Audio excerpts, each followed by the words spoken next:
The importance of self-identification is so important because being able to take authority and claiming who you are, in reality, of course, is a sign of knowledge of self. And it's going to be easier for you to self identify if you know yourself.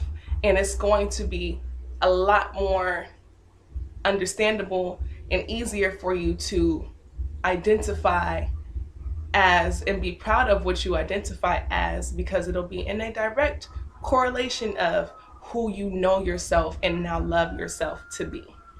So let's jump in. Diasporic African people have a unique problem. Over the course of the past several hundred years, we have allowed our colonizers to tell us who we are and and how we should identify with tools like the one drop rule, miseducation, societal branding, and more. Once we were taken captive, they immediately began to strip us of our identity, leaving us with two options: create our own or depend on them to give it to us. Clearly, we've chosen the latter.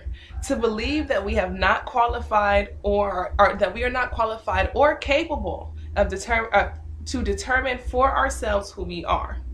We've allowed them to demonize, distance, and distract. I repeat, demonize, distance, and distract us from who we are.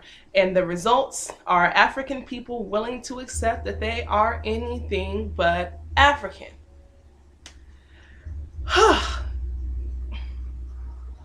And the whole diaspora suffers from this as well.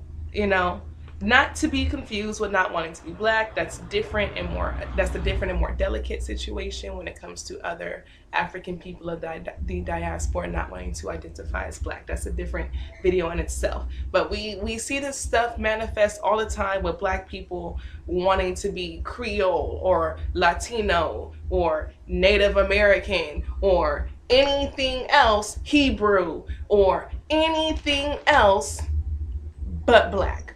But African, And as an African person, we have the rights, we have the authority, we have the capability, we have the psychological capacity to choose who's on the team and who's not. And the standard for membership is Africanness, period. Genetic Africanness.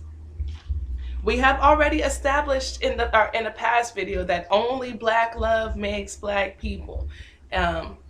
Only African love makes African people, as I'm revising for this particular piece, okay? And that's it. That's the standard. You are African if you have two undeniably African parents.